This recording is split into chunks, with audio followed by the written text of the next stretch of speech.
Kuhusu maandamano, mimi mwenyewe nilishawahi kushiriki kwenye maandamano ya kupinga vita vya Iraq. Mimi nataka amani duniani, sitaki vurugu. Ila Watanzania wanataka kudai haki, na kudai haki ni kama jipu. Usipokamua jipu mwenyewe litapasuka lenyewe tena ovyo, na madhara ni makubwa zaidi. Maandamano yaliyopita yalikuwa na fujo, mali za watu zikavunjwa na watu walipoteza maisha yao. Sababu kuu nimeona ni kuwa maandamano yalikatazwa.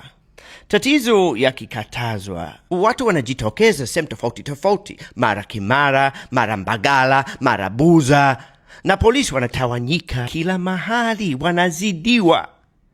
Hapo sasa wahuni na vibaka wanaona fursa. Maandamano yakiwa yanaruhusiwa, yanaweza kudhibitiwa vizuri.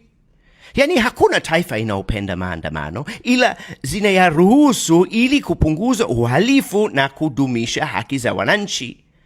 Patengwe sehemu maalum basi, kwa mfano mtaa wa Samora, pasimamiwe na maskari maelfu.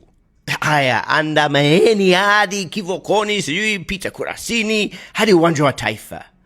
Watu acho wanaimba, wanapeperusha bendera, sijui nini. Uwanja wa Taifa ngoma ipigwe, viongozi wanaongea, na mwisho wa siku kila mtu arudi nyumbani salama. Inakuwa kama tamasha la kidemokrasia.